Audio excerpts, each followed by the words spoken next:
Eli White's breakout has been fun to watch, and the good news is, it's real. Let's talk about it.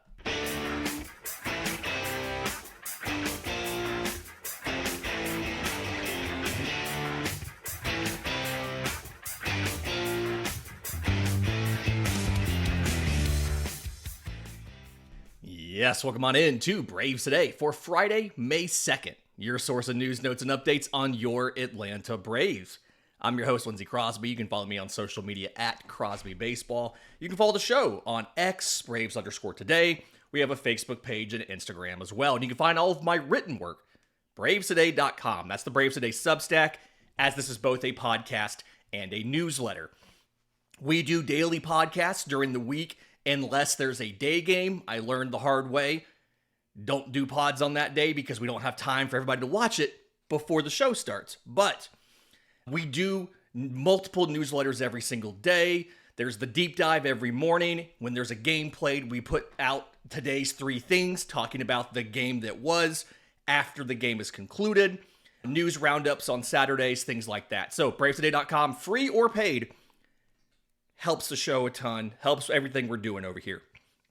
I want to get to some of the roster moves the team made in the last couple days, because there's some interesting aspects of this I want to discuss. We're going to preview the Dodgers in the third segment, break down the 3 pitchers you're going to face, what they do from a pitching perspective, and how to be successful against them. But first, I want to talk about Eli White. He has taken the season by storm. He has now been starting 7 consecutive games, playing in right field in place of Jared Kelenic. Kelenic got sent down to AAA. And all that Eli White has done in those 7 games is go 10 for 28, 2 home runs, 7 RBI, 9 runs scored. He stole a base, and he has a hit in every single one of those games. On the season, he's batting .311 with a .367 on base and a .600 slugging. It's only 45 at-bats. More than half of those are in this 7-game stretch. But I still wanted to dive into the numbers and look to figure out, is this real, right? Because we talked about Nick Allen a little bit, and Nick Allen's complete lack of power lets some of those hits fall in front of outfielders versus being easy flyouts and things like that. But Nick Allen's also way outperforming his inputs. And when you look at Eli White, he's not. Eli White right now has an actual .311 batting average. His expected batting average, .294. He has an actual slug of .600. His expected slug, this is all from Statcast, .518. So, yes, he's played a little bit above the inputs, but not an unreasonable amount that's going to completely crater. Some of that is because his batting average on balls in play is a .364. That is very high, but we do have to understand the caveat here of those incredibly fast guys typically will outperform the batting average on balls in play that the league has in general, because they're able to bunt for a single, they're able to beat out grounders to the left side, and things like that. So they will naturally run a little bit of a higher batting average on balls in play than usual. And Eli White is not only the fastest player on the team, and it's really not that close, 29.9 feet per second. He's tied for 5th fastest player in all of baseball. Eli White is legitimately one of the fastest players in the sport per Statcast. But that's not why he's been successful. Okay? I dove into Statcast, dove into the numbers, and with the caveat of we are talking about 45 at-bats. So this is a smaller sample. There's a couple things that we can take out of the profile here for Eli White to explain why he's hitting so well this year. And thing number 1, he's hitting the ball harder. Sometimes it really is that simple. In this case, Eli White's average exit velocity in his career was 88.7 miles an hour. This year, it's 90.6.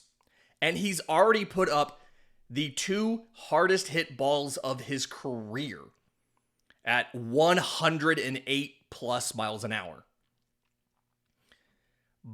So thing one, he's hitting the ball harder. Now, some of that, I think, is fueled maybe a little bit. I don't know if this is just mental or legitimately physics-wise, but some of that is fueled by the torpedo bat he's using. If you've missed the whole torpedo bat thing, long story short, the design of the torpedo bat, the thickest part of the bat is not the end of the barrel. It's moved up on the barrel to wherever your natural sweet spot is. The idea, the extra mass moves from the end to that natural contact point of yours. The center of gravity of the bat's a little bit different because of that. But guys that are using the torpedo bat have reported it's a little bit easier to swing because it fits in more with your natural swing. And you have the most mass and weight behind the point where you're hitting the ball. So you're able to get better exit velocities. Not to go back to the overused phrase, 2 things can be true at once. Like, the torpedo bat is probably helping him, but he also legitimately is hitting the ball harder on his own. And you don't go up multiple miles an hour in average exit velocity just from changing your bat. Okay? This is Eli White. The way that he's doing it, too, is he's hitting it at optimal launch angles. There's a thing in Statcast called launch angle sweet spot, which is how many of your batted balls are in that 8 to 32 degree range, which is traditionally considered to be a line drive. A line drive or a fly ball.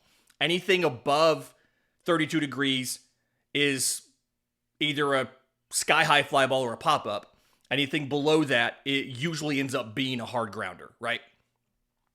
He's at 34.3%, a career high on launch angle sweet spot. So he's hitting the ball harder than ever, and he's hitting the ball in the optimal angles more than ever.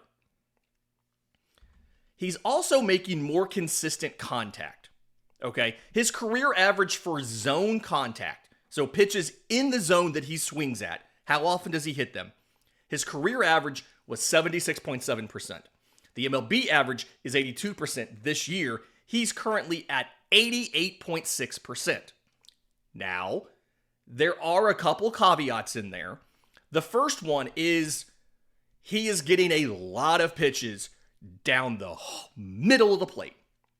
Attack zone 5, middle, the heart, whatever you want to call it. He's getting a 13.7% of all of the pitches he has seen this year have been literally middle in the plate. MLB average is like 7%, right? So if, that is significantly more than usual. The flip side of this, he's hitting them. He swings at them 78% of the time. He's hitting 444 off of them. He's only taken, of the 23 that he's seen, he's taken 5. And all but one of those were the very first pitch of the at-bat. And I think the 5th one was like a 1-0 count or something. Unless it's the very first pitch, he's almost always swinging at that ball down the middle of the plate. He's only whiffed on one of them, and that was a first pitch fastball from Kevin Gausman. Outside of that, he is swinging and making contact with all of those pitches down the middle. So that's a little bit of a caveat there. It is fueled by a lot of pitches down the middle. The other caveat here is he's chasing more than he usually does. It's still below MLB average. It's like 26.5%. But he's making contact less than 40% of the time when he does. MLB average is right at just under 60%. There's a slight reason for concern with Eli White because a disproportionately large portion of his production is coming on meatballs down the middle of the plate, and he's chasing more per his own standards and making way less contact than average. if opposing pitchers start adjusting to him and game planning for him, his production could drop a little bit. The other thing, too, is he has not hit a single off-speed pitch this year. He has 3 batted balls on off-speed pitches, 2 grounders. One was actually a pretty well-hit line out, but not a single hit off of off-speed pitches, and his whiff rate is 37.5% on off-speed pitches. So change-ups, splitters, that kind of thing. This weekend, you'll see a couple of splitter pitchers. So if Eli White has a rough weekend, remember that Braves Today told you that this could happen, warned you that this could happen. So ultimately, I'm a believer in what Eli White is doing. He's hitting the ball harder. He's taking advantage of the mistakes that he gets. He could regress slightly, right? One, you start game planning against him. You stop throwing him so many fastballs. He's hitting 381 on fastballs. He whiffs only 13% of the time. You stop throwing him so many fastballs. You start throwing him more off-speed pitches. And you stop leaving things over the heart of the plate and you drop it below the zone. His stats could go down.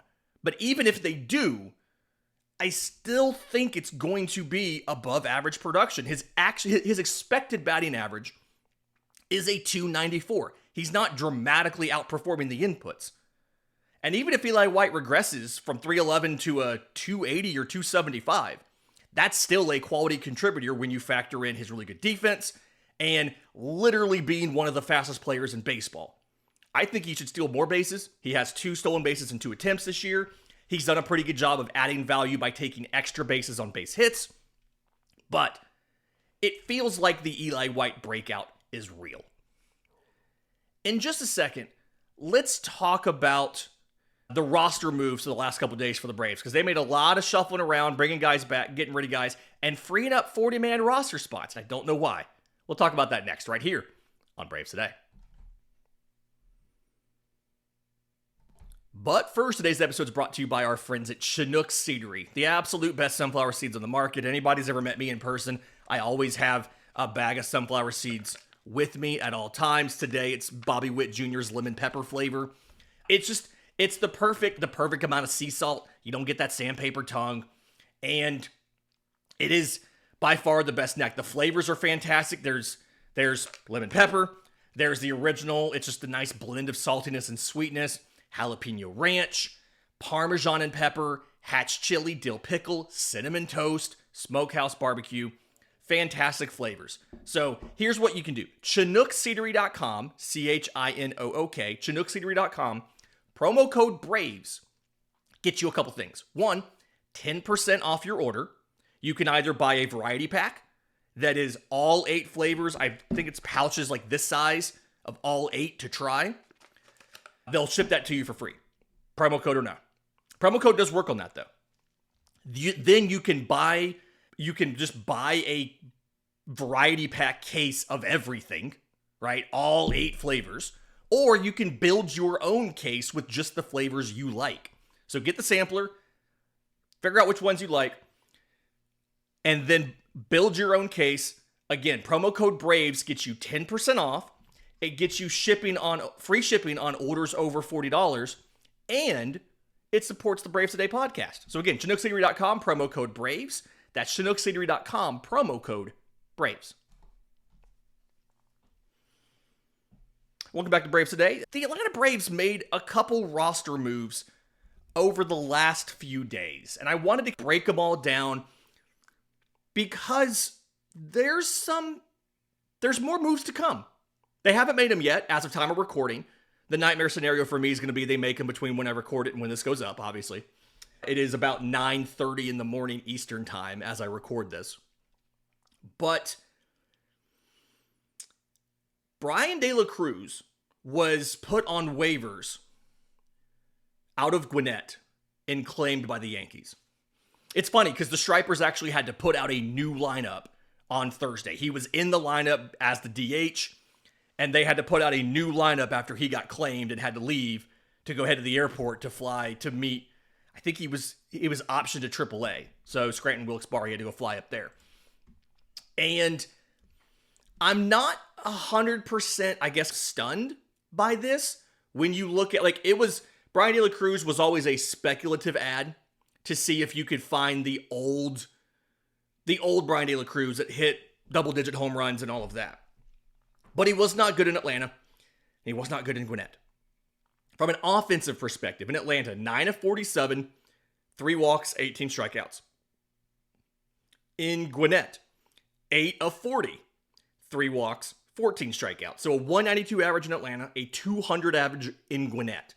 We saw his defense was not good in either place. And now that Gwinnett has more outfielders, they brought Carlos Rodriguez up from AA to AAA. They sent Jared Kelenic down there. So now that they have more outfielders, they did not need Brian De La Cruz.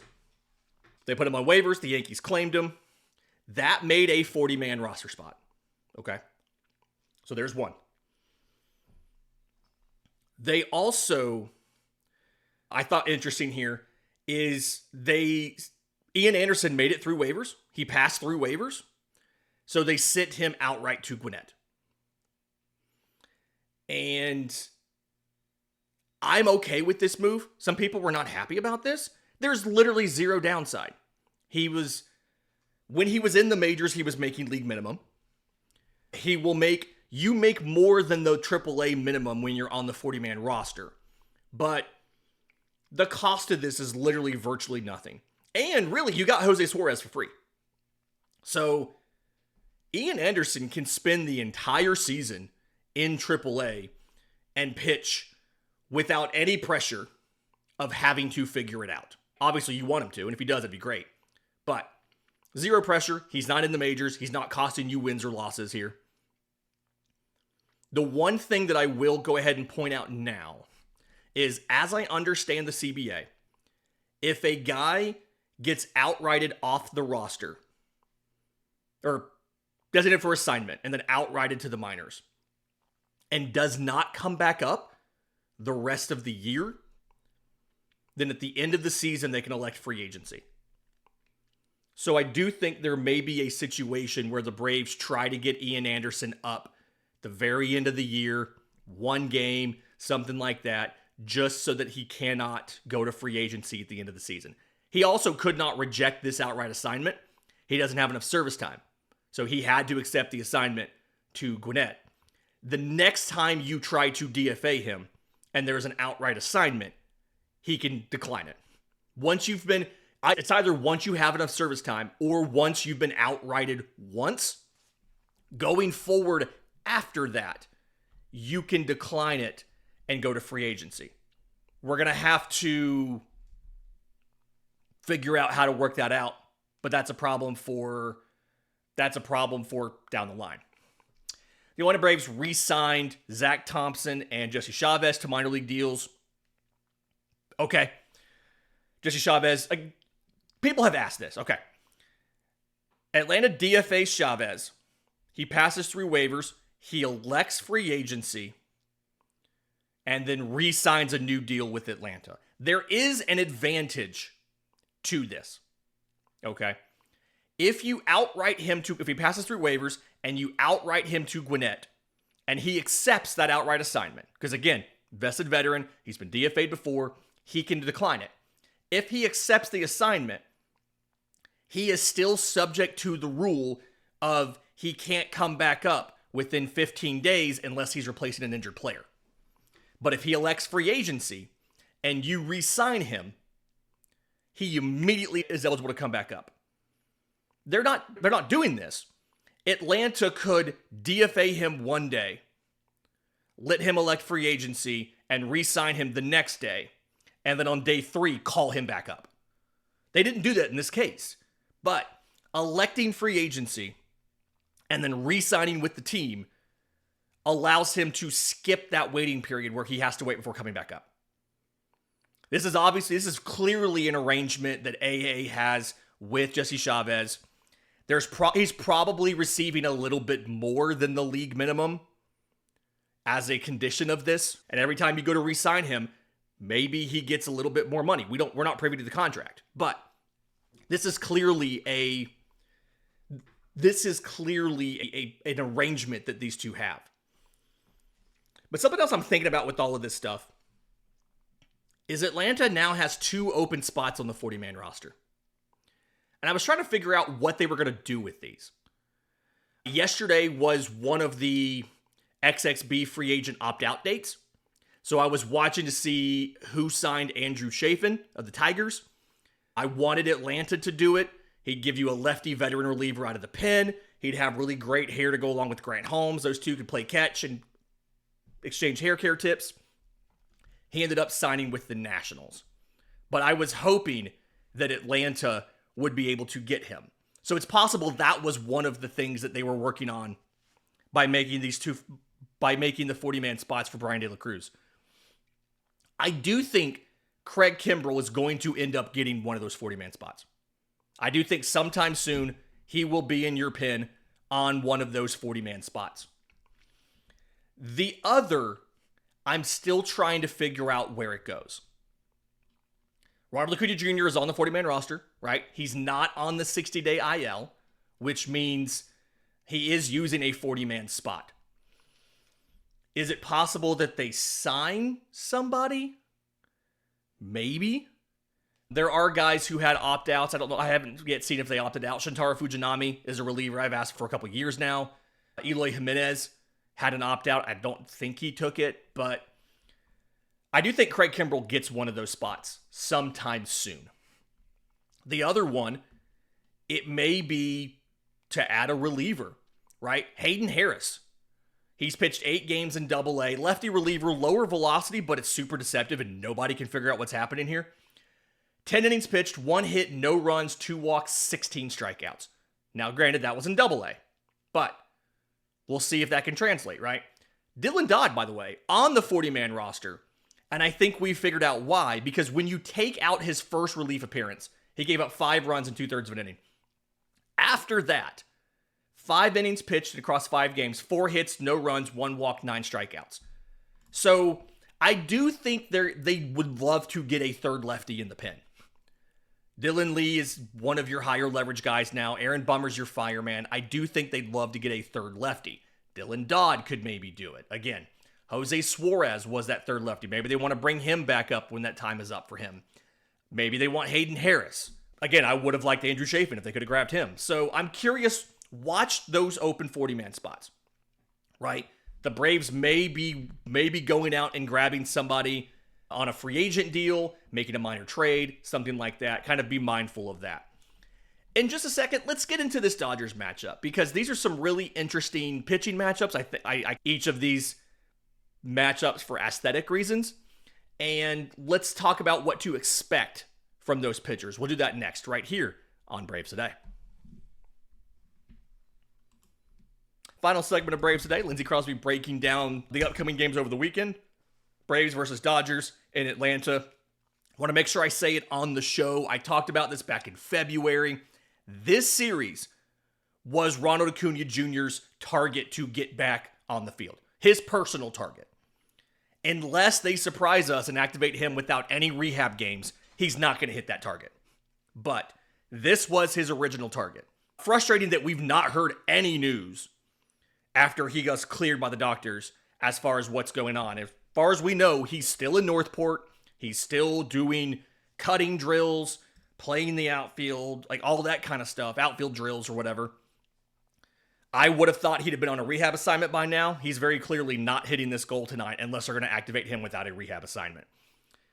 But anyway, this series, Friday, Saturday, Sunday, 7:15, 7:15, 7:10.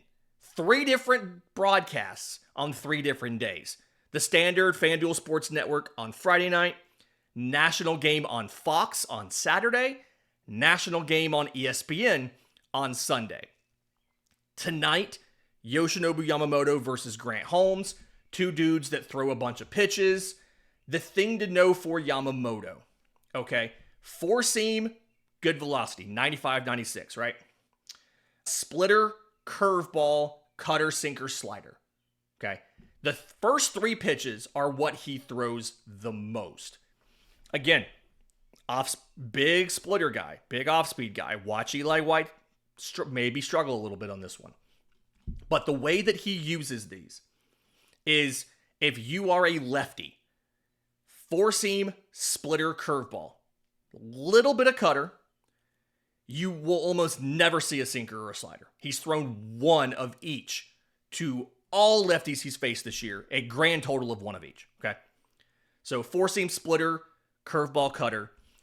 Like a lot of Japanese pitchers, he's not elevating the four-seamer, he's throwing it in the zone. He does like to throw it rather than down the middle to the sides of the plate and then work the splitter down on the way to a righty or down and in to a lefty. He also likes to land the curveball for a strike. Really, the only pitches he consistently throws for balls to get chase is the slider, right? He throws the cutter in the zone. He throws the curveball in the zone. He throws the sinker in the zone or leaves it inside to a righty. If you're a righty, you do have to deal with everything. He throws 6 pitches to righties. He throws all 6 to righties. So lefties have a little bit easier here. You can cut out 2 pitches. You can really cut out the sinker, cut out the slider. If you are a righty, you're going to get 6 pitches, okay? So the pitches that are the worst for him, the curveball and the cutter, again, he's throwing the curveball in the zone. So you can get hits off of the curveball. That is probably the biggest advantage you will have here, is being able to whack that curveball. Saturday, Roki Sasaki versus Spencer Schwellenbach. Sasaki's velocity is great, right? He can touch 100 with that fastball. He is very much a 3-pitch guy. Four-seam, splitter, slider. Four-seam up, splitter, down, slider. More horizontal movement than most sliders. It's not quite a sweeper, right? It is still a slider. It doesn't get that over 18 inches of break like a sweeper does. But it's just a 3-pitch mix. That's it. And this is something... Righties, it's four-seamer, slider, splitter. Lefties, it's four-seamer, splitter, slider. He throws all 3 to both. But the slider is the main secondary pitch to a righty. The splitter is by far the most used secondary pitch to a lefty. Okay? And he does throw 2 different splitters. He has one that's a little deeper. He has one that drops a little more. 2 distinct splitters. I don't really know a ton about how he uses each one. I just know that he does have 2. But again, very Japanese pitcher thing. He's throwing the four-seamer in the zone. And it's like belt high. Like, you can hit the four-seamer. He's not elevating above the zone for chase. He's throwing it in the zone to then set you up for the splitter. The slider, kind of all over. A lot of them end up in the zone for called strikes. He does take it in.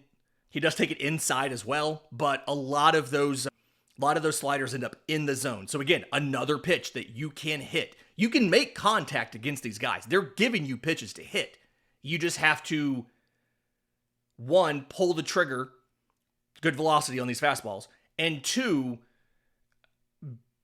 be able to sit on one and eliminate the other. Easy to do on Sasaki. He's only throwing 3. Especially if you're a righty against Yamamoto, harder to do because he's throwing 6 and he uses all 6 against you. Dustin May versus Bryce Elder on Sunday. This one is 2 sinker slider guys that could not be more different, right? Because Bryce Elder is 91 with his sinker. He has a standard slider with it and then changeup four-seamer. Dustin May is sweeper, sinker, four-seam, and then a little bit of a cutter and a changeup. I love the visual of the sweeper and the sinker on Dustin May. Okay. The sweeper runs like 18 inches one direction. The sinker runs like 18 the other direction. It is ridiculous. It is so hard. Like, out of the hand, a third of the way, they look like the exact same pitch. And then one shoots that way, one shoots that way. Dudes are going to look dumb against Dustin May. Just heads up. Just be ready for it. You're going to take some ugly swings. You're going to swing at pitches half a foot outside the zone because it looks like it's going to be in the zone. They are filthy, okay? He bridges those with a cutter. It's in the middle velocity-wise. It's in the middle movement-wise. It is the exact middle there. The four-seamer, he's trying to elevate it above the zone, but he's throwing it in the upper third of the zone. It is being thrown for a strike. Unless he tries to come inside with it to a lefty. But just heads up on that. He's throwing it for a strike, okay? The changeup, He's thrown like 4 of them all year. On a handedness kind of perspective here, a lefty, heavy sweeper, followed by sinker, four-seamer, cutter, changeup. To a righty, it's predominantly sinker, sweeper, right? It's just those 2 pitches you have to worry about. He throws a little bit of four-seamers, 1 cutter, no changeups to righties. So if you're a righty, this is the flip side of the Yamamoto start, right? If you're a righty, you've got really 2 pitches to deal with. You'll get an occasional four-seam fastball, but for the most part, it's just a bunch of sinkers and sweepers. If you're a lefty, it's probably 3-4 pitches, counting the cutter when he does use it, maybe even the 5th pitch and the changeup from time to time. So a little bit of a tougher pitch recognition kind of thing there. But either way, this is a winnable series. These pitchers, all 3 of these pitchers are going to give you pitches in the zone. The Braves need to execute. They need to put the ball into play. This Dodgers defense is not that good. Max Muncy at third base is not a good defender. Andy Pages in center. I like Andy Pages. Defensively, he is stretched in center. Michael Conforto has been awful in left field. He's not a good defender. Teoscar Hernandez in right is literally like the worst rated outfielder in Statcast, or close to it. Mookie Betts is not a great defensive shortstop. You can get the ball in play here. They're going to give you pitches to hit. And when you get the ball in play, you're going to be able to make things happen against this defense. So it's all going to come down to, can Atlanta put the ball in play enough and hit enough of the strikes that they get?